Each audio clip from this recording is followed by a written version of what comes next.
Health insurance portability आपको कब करना चाहिए, क्यों करना चाहिए, कैसे करना चाहिए और करना भी चाहिए या नहीं करना चाहिए। हाय, मेरा नाम है सचिन तेजुजा। मैं एक आईडी इंश्योरेंस सर्टिफाइड एडवाइज़र हूँ और ये वीडियो मैं आपके लिए स्पेसिफिकली बना रहा हूँ। अगर आपके मन में ये चल रहा है कि आपको पॉट करना है, क्यों करना है, कब करना है, कैसे करना है, क्या क्या सावधानियाँ बरतनी चाहिए और in the first place portability होता क्या है, मुझे क्यों करना चाहिए अगर करना भी है तो। सो ये वीडियो ध्यान से ज़रूर देखिएगा। मेरे यूट्यूब चैनल का नाम है पैसे की पाठशाला और मैं ऐसे बहुत सारे अवेयरनेस वीडियोस बनाता हूँ और ताकि कंज्यूमर को एक प्रॉपर नॉलेज मिले, प्रॉपर गाइडेंस मिले, वो कभी भी घबरा ना हो and they take a sensible and logical decision because health insurance is related to your life, it's related to your health. So let's start with the basic idea of portability. Portability होता क्या है? So portability is very simple. एक अब आपकी existing health insurance को एक health insurance company से shift कर रही हूँ एक दूसरी health insurance company. Is very much similar to how you port your mobile phone service provider. आप सिम को पोर्ट करते हो, सो वहाँ पे भी your number remains the same, your benefits remain the same and you know want for whatever reasons are comfortable and suitability. So आप आपकी health insurance को पोर्ट जब कर रहे हैं तो वो क्यों करेंगे, पोर्टेबिलिटी से क्या फ़ायदा होगा, इन द फर्स्ट प्लेस क्यों करेंगे, और अगर आपके मन में कि मैं ये पोर्ट कर रहा हूँ तो मेरे बेनिफिट्स चले जाएंगे। तो the answer is no, your benefits will remain, they will continue, you will not have to solve any kind of waiting period till your existing sum insured, including अगर आपने कोई बोनस को accumulate किया है आपके existing insured के पास, वो भी port हो जाएगा and there will be no waiting. All the benefits of your the new policy will offer you will be insane, plus the additional benefits what they offer till that particular base sum insured and the bonus which has been accumulated. So that's one. I hope you have understood कि what is portability। आप health insurance को port करो अपने health insurance से दूसरे provider के पास। And case you want to understand the basic concept of portability, please do feel free to call me. My number will come at the end of the video. Be more than happy to call me and I'll be more than happy to solve your queries. I will also give you my email ID and you can write me a mail. अब आपके comments में भी जो मुझे आपकी queries पसंद है, I will definitely reply to you. So portability as a concept you have understood कि क्या होता है और पोर्टेबिलिटी करते समय हमको क्या क्या सावधानियाँ बरतनी चाहिए, कैसे करनी चाहिए, क्यों करनी चाहिए, मैंने आपको बता दिया। पर what are the main points behind porting, what should I look at, ये मैं आपको अभी चुन के अभी इस सेक्शन में बताऊँगा। सो नंबर वन हमेशा याद रखिए कि जब भी मैं पोर्टिंग कर रहा हूँ, I am doing a fresh underwriting, मैं इंश्योरेंस कंपनी को will consider me as a fresh underwriting because for them I am coming as in a completely new customer. Of course मेरी policy port हो रही है, however for them as a customer perspective मैं एक नया हूँ, so I have to completely give all my entire medical history to them. मैं अगर मुझे कोई भी एक मेडिकल कंडीशन है, for example blood pressure, diabetes, asthma और स्ट्रोक कुछ भी है, आई हैव टू डिक्लेयर। ये भी हो सकता है कि मैंने जब मेरी पहली वाली कंपनी से जो कंपनी थी वहाँ से पॉलिसी ली थी तब मैं एकदम हेल्दी था, मेरे कुछ था नहीं। However, I have over the past period developed certain medical conditions। मैं कोई दवाइयाँ ले रहा हूँ which has been prescribed by the doctor on a regular basis। मे भी कोई एक्सीडेंट, कोई फ्रैक्चर, कोई सर्जरी हुई है, कोविड के रिलेटेड हॉस्पिटलाइजेशन हुआ है, कैटरेक्ट हुआ है, कुछ भी हुआ है which is of a material significant difference to my health। I have to declare it and please don't make this mistake कि मैं नहीं डिक्लेयर करूँ कि मैं पॉट कर रहा हूँ, मुझे डिक्लेयर करने की क्या ज़रूरत है। मैं नहीं डिक्लेयर करूँगा तो कैसे पता चलेगा कि कल थी, प्लीज़ मत करना। बिकॉज अगर आप ऐसा करते हैं तो पॉट करने का पूरा जो ऑब्जेक्टिव है डिफीट हो जाएगा, आपके आगे चलते claims on the ground of non disclosure. मैंने मेरे प्रीवियस वीडियो में भी बताया है कि the first and the most important reason is आपका क्लेम टाइम होगा on the ground of disclosure. So आप जब भी पोर्ट कर रहे हैं, आप प्लीज़ आपको प्रपोजल फॉर्म पे जो भी डिटेल्स भरा हुआ है वो ध्यान से देखें, को पढ़ें। हो सकता है तो खुद ही पढ़ें। डोंट गिव एनी रॉन्ग और incorrect information, always give information which is true and correct to the best of your knowledge. And कोई भी चीज़ को हाइड ना करें या उसकी एक्सेप्टेंस को डिनाई ना करें। अगर वो है बीमारी तो प्लीज़ उससे डिक्लेयर करेंगे। Very very important. Second thing is, जैसे मैंने कहा, प्लीज़ प्रपोजल फॉर्म खुद भरें। द रीज़न इज़ कि वो प्रपोजल फॉर्म के बेसिस पे आपकी और इंश्योरेंस कंपनी में इसमें वो कॉन्ट्रैक्ट बने रहा है। इंश्योरेंस कंपनी आपका प्रपोजल फॉर्म जो है वो ही पर्टिकुलर डिटेल्स को कंसिडर करेगी as a material information and if you put a policy that will form the contract of basis. तो आपने जो भी भरा वो प्लीज़ एक बार रिव्यू करें। आपकी डिजीज़ अगर कोई पास में हो चुकी है, मेडिकल कंडीशन है, जैसे मैंने कहा, कोई भी लाइफ स्टाइल हैबिट्स है, ड्रिंकिंग, स्मोकिंग, टोबैको, आप प्लीज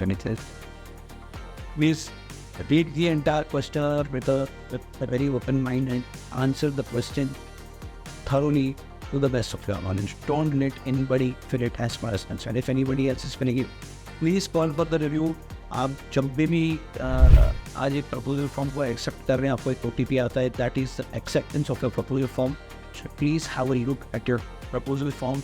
ये मैं मेडिकल पोर्टेबिलिटी के लिए नहीं बोल रहा हूँ, मैं लाइफ आउटर एज कोई भी चीज़ करे प्रपोजल फॉर्म फॉर प्लीज़ देखें, because you have to be sure, very very sure that you are getting a contract with this cases. So मैंने आपको कहा प्रपोजल फॉर्म, मैंने आपको कहा आपका मेडिकल डिक्लेरेंस। थर्ड थिंग मैं आपको, और it should not be the other third thing but the first is most important, आप जब पोर्ट कर रहे हैं प्लीज़ देखिए that the cashless network of जो आपकी नई इंश्योरेंस कंपनी वो भी सेम है या उससे बेटर है। आपको जो प्रेफर्ड हॉस्पिटल में वहाँ पे कैशलेस है या नहीं है, वो बहुत ही इंपॉर्टेंट चीज़ है। अगर वहाँ पे कैशलेस नहीं है और आप वो पर्टिकुलर कंपनी को खाली फीचर्स के बेसिस पे पोर्ट करें, तो I will not suggest you, because cashless is a better option. अगर if you get want to do it and आपको रीइंबर्स करना है, तो आपको वो देखता है कि रीइंबर्समेंट के लिए भी जो आपका प्रेफर्ड हॉस्पिटल है वो पर्टिकुलर नई इंश्योरेंस कंपनी में ब्लैक लिस्टेड करें। तो these two things you have to take care of. The fourth thing what you can take on portability is the portability जब होगी वो मिड ऑफ द ईयर में नहीं होगी, वो 45 to 60 days बिफोर आपकी एग्जिस्टिंग पॉलिसी एक्सपायर होगी, तब वो एक्टिवेट होती है पोर्टिंग के लिए।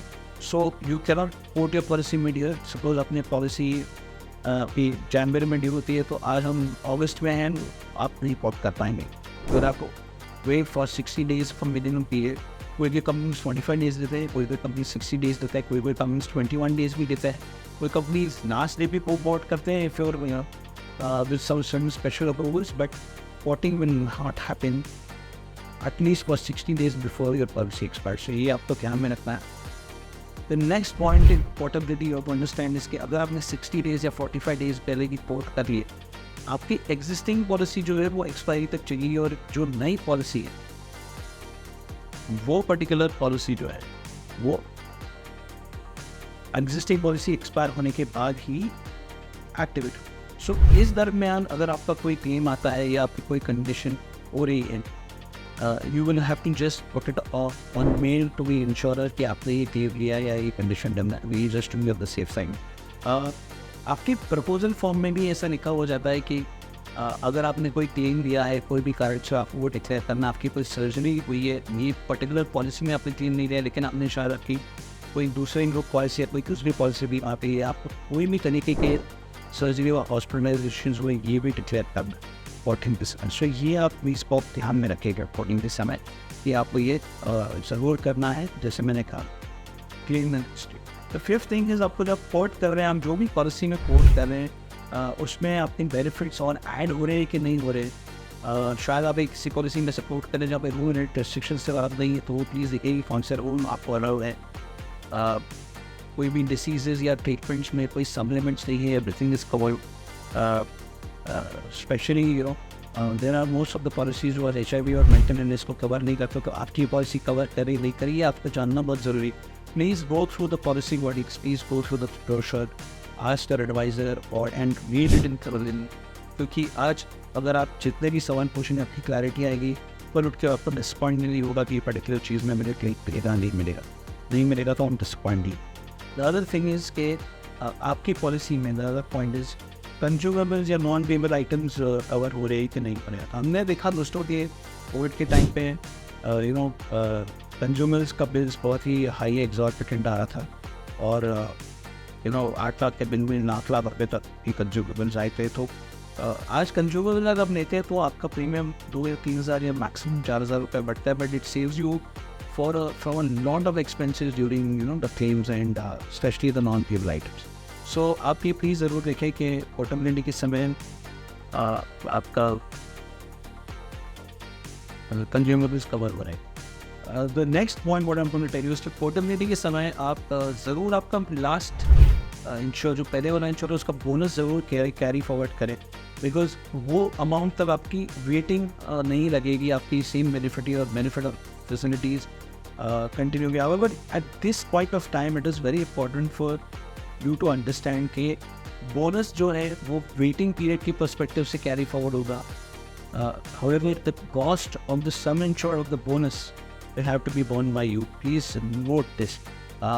ऐसा नहीं है कि फॉर एग्जांपल आज आप 10 लाख की पॉलिसी 5 लाख आपका बोनस था तो 15 लाख हम डेफिनेटली पोर्ट कर रहे हैं, पर वहाँ पे फॉर एग्जांपल आपने 15 या 20 किया तो you will be paying for that 5 lakhs ऑफ bonus also as far as the premium amount is concern. Waiting नहीं लगेगा उसमें, हाउएवर आप प्रीमियम उस पर ज़रूर भर रहे हैं.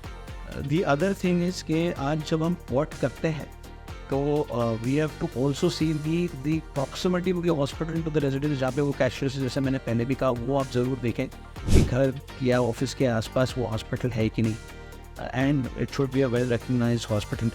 सो that is very important. And porting के समय आपको ये भी देखना है कि कॉस्ट मेरा क्या है, मुझे सामने सम इंश्योर्ड क्या मिल रहा है, और मुझे added on benefits like health coverage मिलना है कि नहीं मिल रहा है, क्या मुझे ग्लोबल कवरेज मिल रहा है कि नहीं मिल रहा है. फॉर एग्जांपल क्या मुझे बोनस का जो परसेंटेज है वो क्या है, एंड क्या मेरा अगले साल अगर मेरा एज स्टैप चेंज हो रहा है तो मेरा प्रीमियम कितना आएगा, और what are the discounts the insurer will offer me in terms of अगर मैं मल्टी 2 या 3 साल का प्रीमियम साथ में भरता हूँ तो मुझे डिस्काउंट्स मिल जाएंगे नहीं मिल रहे. सो ये चीज़ें अगर मैं ध्यान में रखता हूँ, जैसे मैंने आपको ये पर्टिकुलर सीक्वेंस में बताया, तो डेफिनेटली आपका पोर्टिंग बहुत स्मूथ होगा. प्रपोजल फॉर्म को मैं वापस रिपीट कर रहा हूँ बार बार कि आप प्लीज़ खुद भरिएगा, आपकी मेडिकल हिस्ट्री को डिक्लेयर ज़रूर करिएगा. And if you port it in this way I am sure you will never face a problem. And आपको अगर कैशलेस नेटवर्क के बारे में जाना है, आप आपके इंश्योरेंस की वेबसाइट पे जा सकते हो, उसके एप्लीकेशन को डाउनलोड कर सकते हो, कैनवाइजर को कॉल कर सकते हो, you can also check to the hospital direct. So these are the point जो मैंने आपको कहा कि पोर्टिंग के टाइम पे आपको क्या करना चाहिए, क्या सावधानियां बरतनी चाहिए.